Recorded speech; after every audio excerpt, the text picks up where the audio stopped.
La cordillera de los Andes se extiende majestuosamente a lo largo de la costa occidental del continente sudamericano. Durante más de 3000 años, estas montañas y valles fueron el hogar de civilizaciones excepcionales. Los incas fueron los últimos en dominar los Andes. Su historia empieza en el siglo XV y termina bruscamente un siglo después, con la llegada de los conquistadores españoles. En ese relativamente corto periodo construyeron un inmenso imperio. En los lugares más inaccesibles construyeron ciudades increíbles. Pero antes de que llegaran los españoles, los incas gobernaban el mayor imperio de la tierra, más grande que el imperio Ming de China, más grande que el imperio otomano, y mucho más extenso que cualquier nación europea.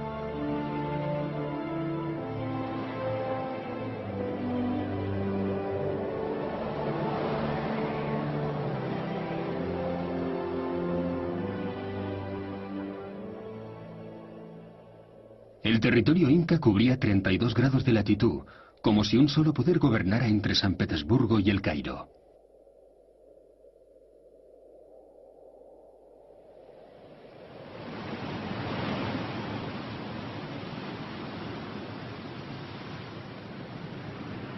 La llegada de los invasores europeos en el siglo XVI acabaría violentamente con este imperio hasta su total desaparición en pocos años. En el corazón de los Andes, a una altura de 3000 metros, se hallaba Cuzco, la capital del imperio inca. Fue totalmente destrozada por los españoles en 1534. Hoy es difícil imaginar el aspecto de Cuzco antes que fuera conquistada.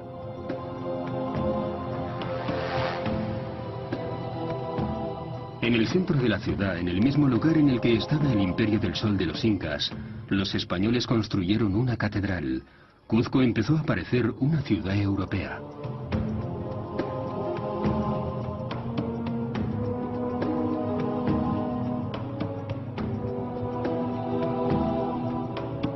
Pero en Cuzco aún quedan restos de sus fundadores. En parte el muro exterior de este monasterio es inca. Eran excelentes arquitectos y sus construcciones eran imponentes e ingeniosas. La forma trapezoidal de los bloques mejoraba la resistencia en una región de frecuentes terremotos. Como este muro, la historia de los incas parece un gigantesco rompecabezas, difícil de montar.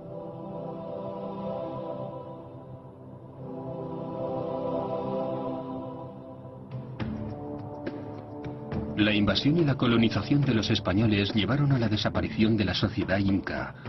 Fue eliminada toda una civilización y quedó muy poco para poder conocer esa problemática era.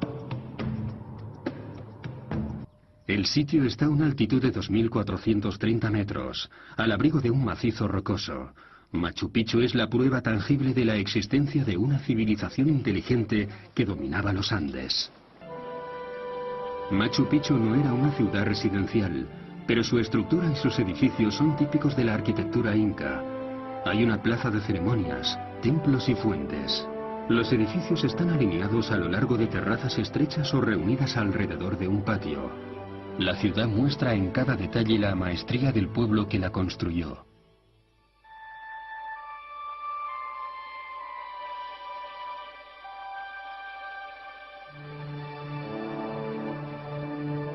La información sobre la historia de los incas.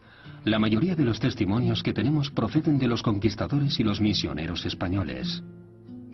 Felipe Huamán Poma de Ayala, un artista inca del siglo XVI, dejó un documento precioso y original.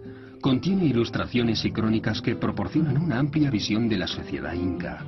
Percatándose de que el relato de los orígenes de la civilización describe la vida en los Andes antes de la llegada de los incas. La vida de esos hombres era difícil. Eran la llegada de un personaje que era mitad hombre, mitad dios. Era el hijo de Inti, el dios Sol, que se llamaba Manco Cápac.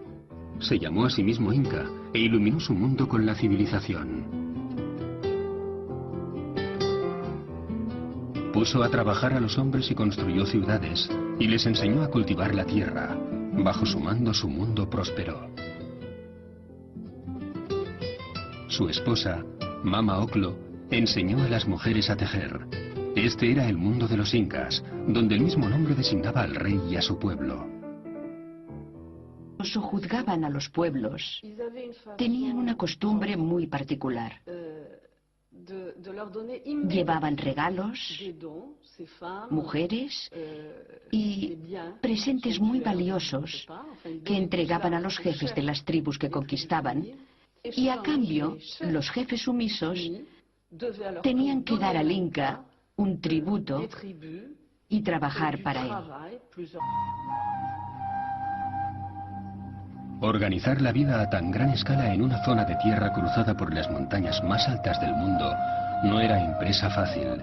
Necesitaban a los trabajadores forzados, los intercambios, la subida de impuestos, una buena seguridad y una administración digna de su nombre. Nada de eso era posible sin vías de comunicación.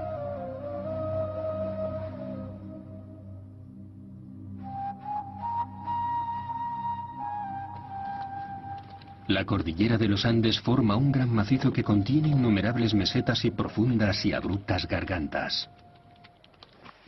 Los incas conocían la rueda, pero no la utilizaban. El relieve tan irregular no permitía el transporte rodado. Incluso hoy, muchos recorridos se hacen a pie.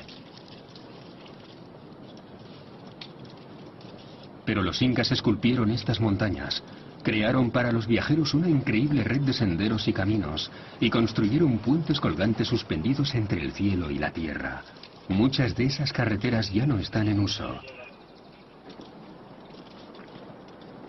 Los incas hallaron soluciones para cruzar los numerosos obstáculos naturales que había en su camino, y excavaron pasajes y escaleras en la roca de las montañas, y desarrollaron una amplia serie de técnicas nuevas.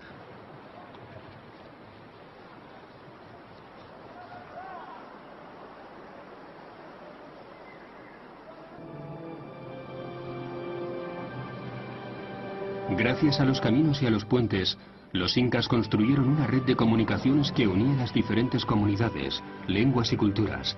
Esta red era uno de los principales cimientos del imperio. Los caminos eran también un elemento clave para el mantenimiento del orden. Los ejércitos podían trasladarse rápidamente para ir a sofocar una rebelión o pacificar una región sin ley.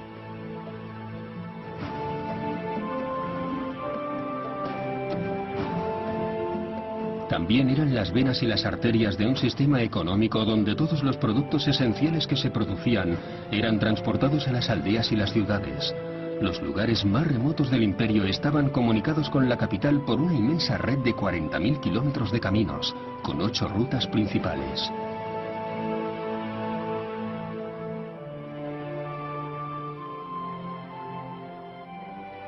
El sistema inca dependía de una importante organización administrativa. El cobro de los impuestos, tanto en las pequeñas aldeas, las capitales regionales y en el propio Palacio del Rey, era controlado por funcionarios, que se ocupaban también de que se llevaran a cabo los trabajos. La red de caminos no solo servía para el transporte de suministros a todo el imperio, sino también para las comunicaciones. Los chasquis eran mensajeros que se relevaban cada 20 kilómetros y así conseguían llevar las órdenes del Inca a las aldeas más distantes en solo 2 días. Los incas no tenían escritura, pero inventaron un original sistema para llevar un registro de los datos relativos a la economía y los asuntos sociales. El quipu era la clave de la gestión administrativa.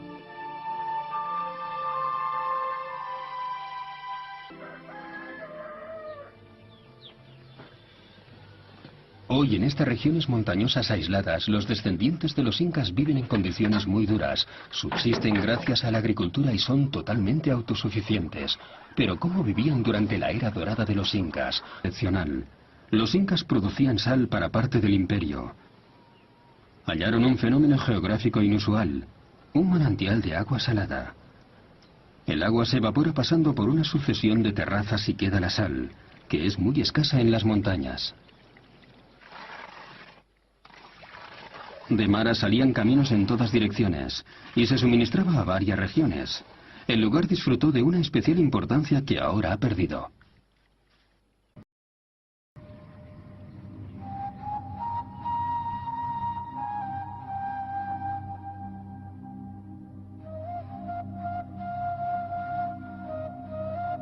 Además de Cuzco y cierto número de centros regionales administrativos, el imperio tenía algunas ciudades. La mayor parte de la gente vivía en pequeñas aldeas y trabajaban en los campos. La agricultura era el pilar de la economía inca.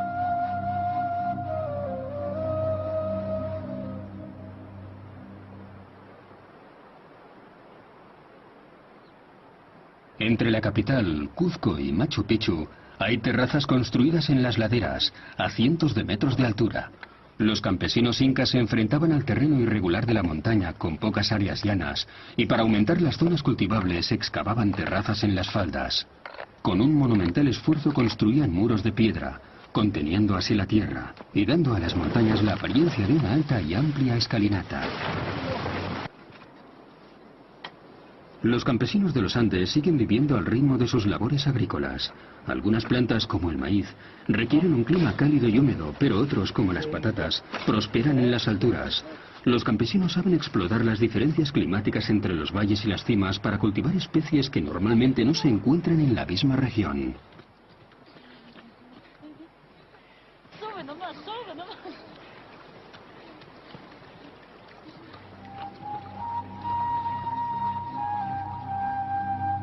Estas terrazas, ahora más o menos abandonadas, apenas dan una imagen verdadera de la opulencia del pasado.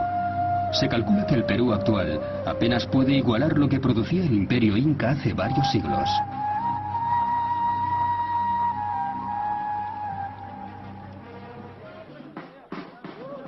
La gente de los Andes inventó la patata. Por medio de híbridos transformaron un pequeño tubérculo sin valor en más de 600 variedades de patatas. Algunas se crían a 4.000 metros de altura y soportan bien el frío, y otras son resistentes a las enfermedades.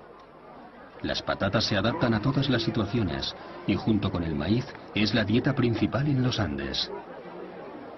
Hoy en las afueras de Cuzco las familias se reúnen en los mercados locales para intercambiar los alimentos excedentes y algunos productos artesanales.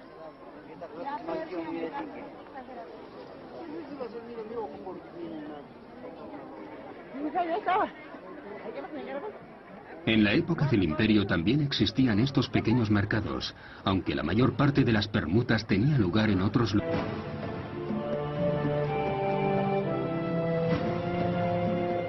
No lejos del mercado hay algunos edificios antiguos. Los colcas eran almacenes del Estado. Hoy estos graneros están vacíos, pero cuando llegaron los españoles, estaban repletos de productos alimenticios y materiales usuales, de tejidos y herramientas, todo lo que una sociedad necesitaba para vivir y soportar las épocas de escasez.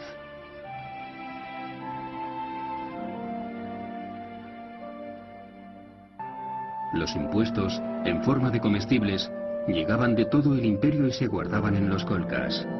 No podemos hablar de abundancia, pero el sistema permitía que la población viviera en condiciones aceptables. A la cabeza de este imperio altamente organizado estaba el omnipresente Inca. El dominio real se extendía desde la capital, Cuzco, a Machu Picchu, a lo largo del río Urubamba. Era el Valle Sagrado. Incluía la capital, varias ciudades, lugares sagrados y numerosas fortalezas.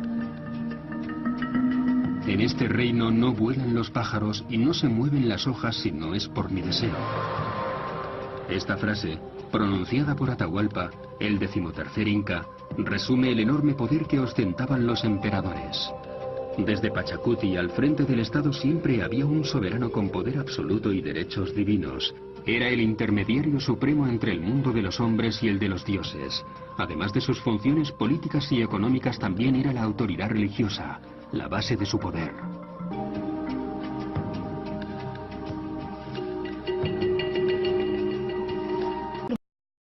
Fue debida a la superioridad de las armas de los españoles.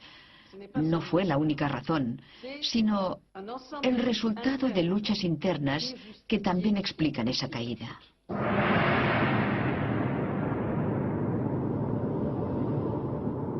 La guerra fratricida tuvo grandes consecuencias y dejó el imperio debilitado para enfrentarse a una nueva amenaza. En 1531, Pizarro emprendió su tercera expedición a Sudamérica. Era un hombre pobre y analfabeto que a los 56 años emprendió la conquista del imperio inca, llevando como único bagaje su inteligencia, su valor y su gran deseo de hacer fortuna. Se enteró de... Un pequeño grupo de hombres llegó al Nuevo Mundo en busca de oro y gloria. Guiados por la codicia y con órdenes de su rey de difundir la palabra de Dios, cambiaron el curso de la historia sudamericana. Fueron los conquistadores quienes en su camino recorrieron mar y tierra y desafiaron un poderoso imperio, sometiendo al Inca Supremo. Pero todavía querían más. Los conquistadores no descansarían hasta apoderarse de un tesoro legendario. Los indios lo llamaban la sangre del dios Sol, pero ellos lo conocían como oro.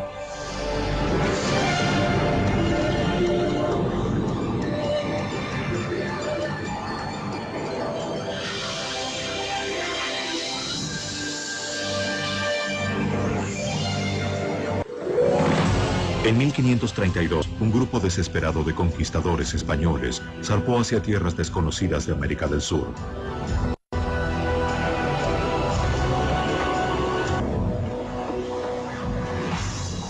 Reclutó 180 soldados españoles bien armados, con la promesa de compartir cualquier tesoro que descubrieran o capturaran.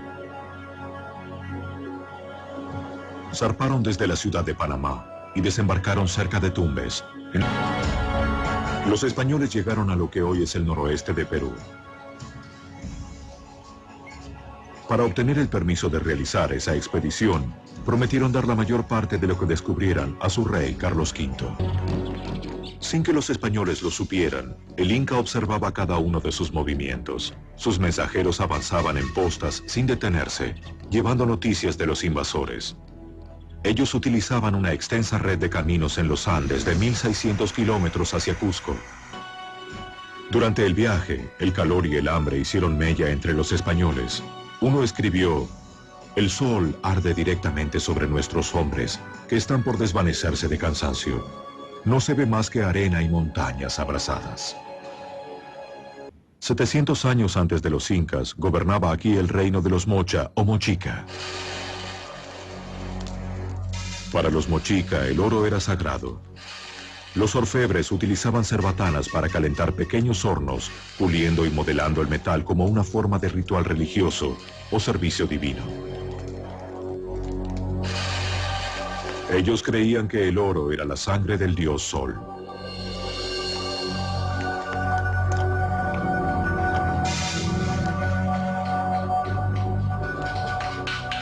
Con herramientas sencillas crearon obras de arte elaboradas.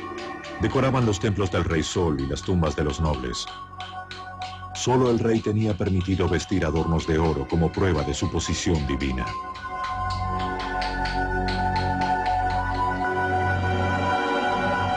Para los nativos, el oro tenía un propósito muy diferente del que tenía para los europeos.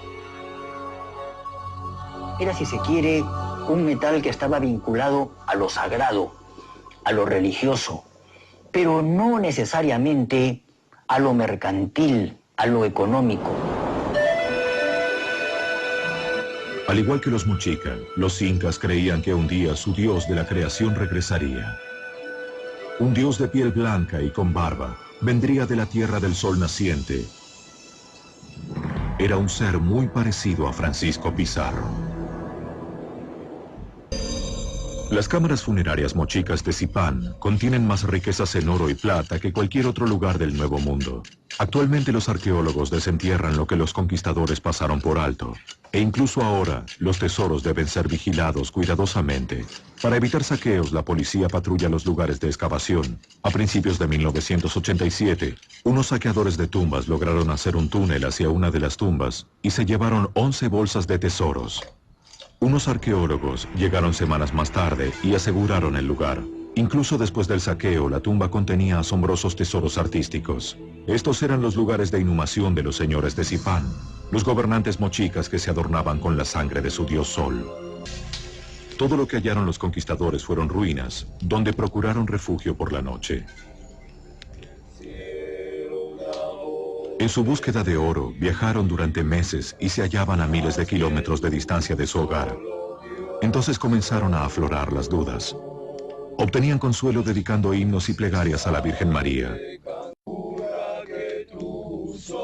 Se habían marchado de España para escapar de la pobreza. Estaban preparados para arriesgar sus vidas ante la posibilidad de hallar una fortuna en el Nuevo Mundo. Más que tú, solo Dios, solo Dios. Francisco Pizarro prefería una vida de aventuras antes que el tedioso trabajo de cuidar cerdos, su ocupación anterior.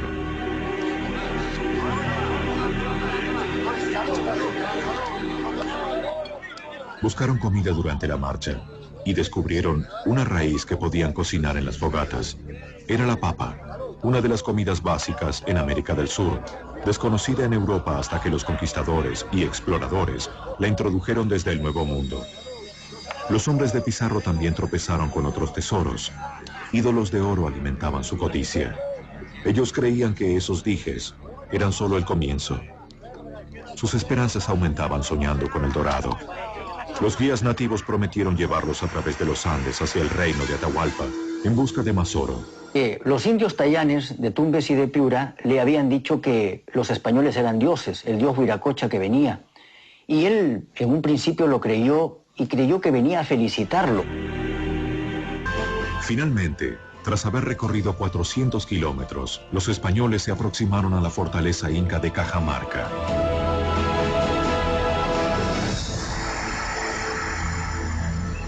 Su llegada no constituyó ninguna sorpresa para el rey. Los mensajeros lo habían mantenido informado sobre el avance de los españoles, y él sentía cada vez más curiosidad. ¿Eran hombres o dioses lo aproximaban? Los conquistadores continuaron avanzando. Al llegar al corazón de las tierras incas, los españoles comprendieron que se trataba de un pueblo avanzado, que poseía sistemas de agricultura completamente desarrollados, una rica cultura y un ejército poderoso. Conquistar a los incas no resultaría fácil para los españoles. Estaba ansioso por conocer a Atahualpa y envió emisarios.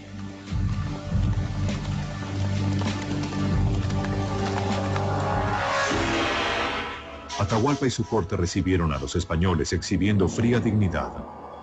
Los conquistadores quedaron impresionados. Uno de ellos escribió: en sus miradas fijas arde un fuego peligroso.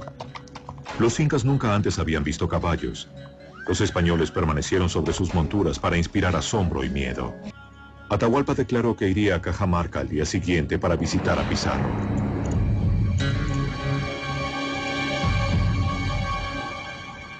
Permanecieron ocultos rodeando un patio y aguardaron. Transcurrieron horas sin señales de Atahualpa. Repentinamente, guerreros incas aparecieron en las colinas de los alrededores. Eran miles y estaban tan confiados de su superioridad que llegaron desarmados.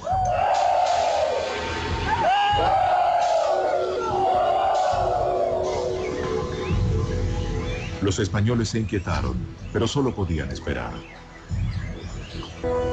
Luego, en medio de un espectáculo extraordinario, entró la élite incaica. Un desfile majestuoso en el patio. Cientos de sirvientes limpiaron el sendero para el dios rey. Los nobles incas más importantes rodeaban a Atahualpa, transportándolo en un suntuoso trono de oro.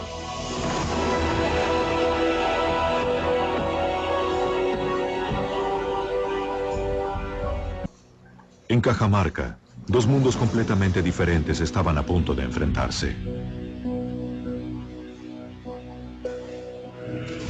El capellán de Pizarro se aproximó al rey con un crucifijo y una Biblia.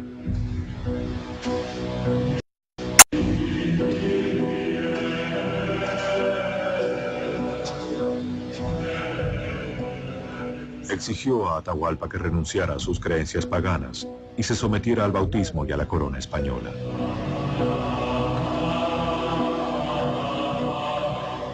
El sacerdote le entregó una Biblia, pero los libros y la escritura carecían de significado para los incas. Atahualpa inspeccionó la Biblia. No encontró magia ni valor en ella. La arrojó al suelo. Para los españoles eso fue blasfemia. Pizarro ordenó a sus hombres que abrieran fuego contra los desarmados guerreros incas.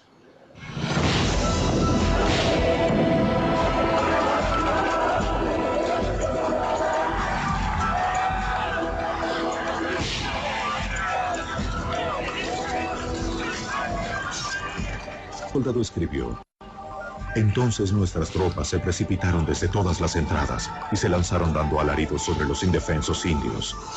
Cortaron en pedazos a los incas desarmados con sus espadas, como si estuvieran cortando rebanadas de pan. Fue una matanza atroz. Había hedor de sangre y muerte. El enorme ejército inca quedó paralizado ante este feroz ataque. El rey Sol fue derribado. Pizarro lo arrestó. Sabía que conservando a Atahualpa con vida tenía a todo su imperio detenido. Declaró a sus hombres: nadie que valore su vida tocará al Inca. Fue confinado a un calabozo de la Torre Sagrada de Cajamarca. Se lo mantuvo bajo estricta vigilancia. Durante un breve periodo, la paz pareció posible. Los soldados españoles, cansados de batallas y campañas, dejaron a un lado los combates e hicieron planes para establecerse. Pero a los españoles todavía les faltaba algo.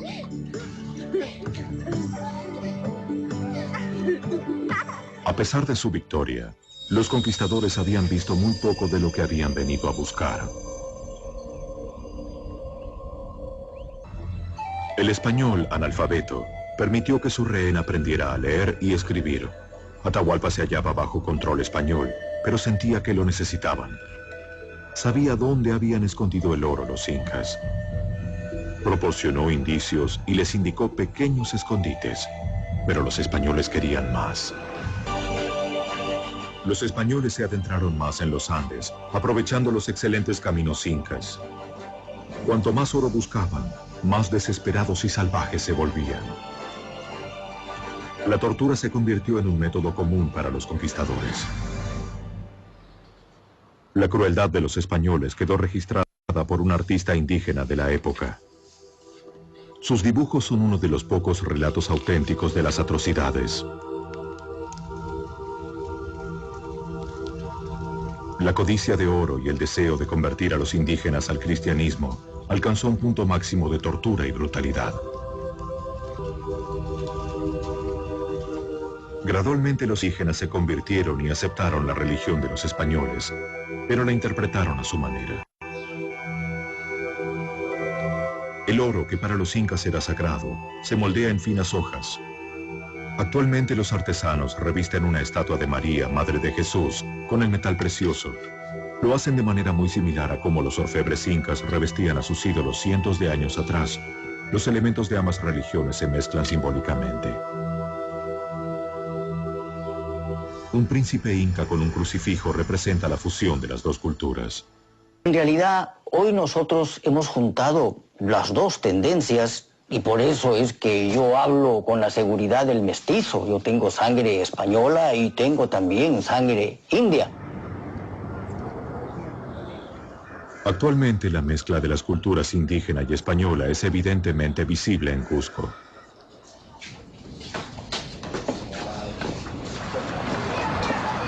Hace 700 años este era el centro del mundo incaico.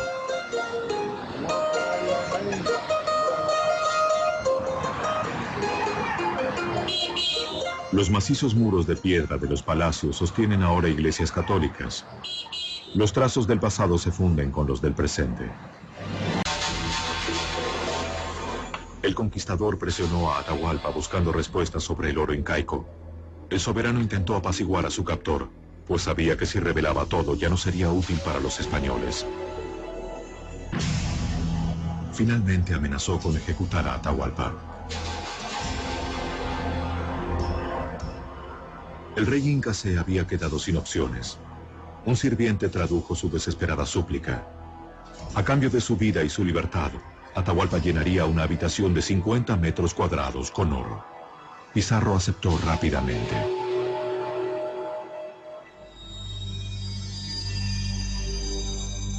La autoridad absoluta del jefe inca fue revelada por última vez. Convocó a sus súbditos y llegaron de todas partes del reino trayendo oro para pagar por su vida.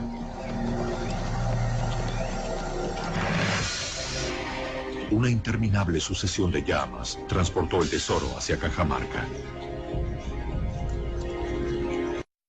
Los indígenas trabajaron durante 3 meses para entregar ídolos de oro y bolsas llenas de metales preciosos. Bajo la mirada vigilante de los españoles, reunieron el rescate en una reluciente montaña.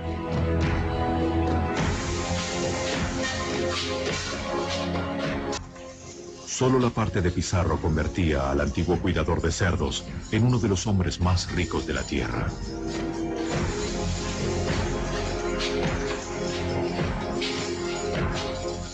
Pero antes de que él para Atahualpa, las riquezas de su país provocaron su caída. Él había abrigado esperanzas de comprar su vida con el rescate del rey, pero Pizarro no mantuvo su parte del trato. Ya no necesitaba al rey e inventó cargos. Poligamia, conspiración y adoración de falsos ídolos. Pizarro lo condenó a muerte. Dio una última elección: ser quemado vivo o convertirse al cristianismo y ser estrangulado. Eligió el estrangulamiento. Mientras el sacerdote lo bautizaba, dándole el nombre cristiano de Francisco, se le colocó una soga alrededor de su cuello. Un testigo.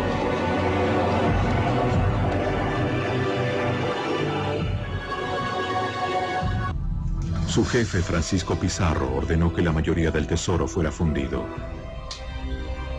Los orfebres indígenas se encargaron de la tarea, convirtiendo obras de arte en lingotes que podrían ser pesados y comercializados. Los hornos ardieron sin parar durante 34 días. Pero ignades de oro y plata fueron transportadas hacia España. El rey Carlos V necesitaba pagar enormes deudas. Parte del tesoro nunca llegó a España. Estos barcos cargados pesadamente eran presas fáciles de los bucaneros y piratas. Y docenas de barcos quedaron atrapados en arrecifes o se hundieron durante tormentas. Junto con sus tripulaciones, muchos tesoros incas desaparecieron en el océano. Un imperio dividido y sin rey, Pizarro superó la resistencia de los incas.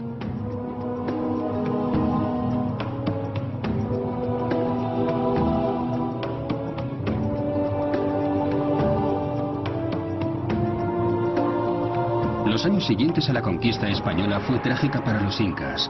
Superados por las armas modernas y esclavizados, presenciaron el colapso de su mundo. Los indios eran masacrados, perseguidos, torturados y tratados como seres inferiores, desposeídos de sus tierras y condenados a una vida de miseria y humillaciones.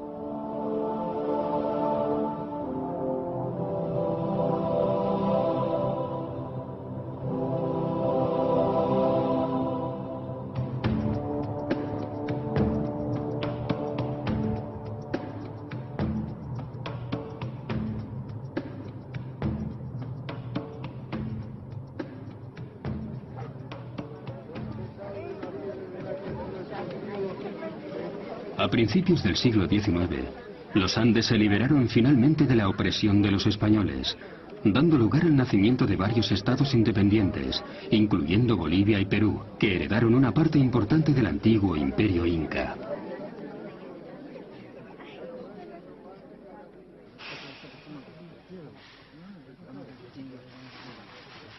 Las montañas del altiplano siguen siendo mayormente dominio de los amerindios. Hablan sus propias lenguas, el quechua y el aymara, practican sus creencias ancestrales y aún honran a Pachamama, la madre tierra. El sueño inca ya no existe, pertenece a la historia, pero el patrimonio cultural de los Andes sigue vivo y continúa perpetuándose.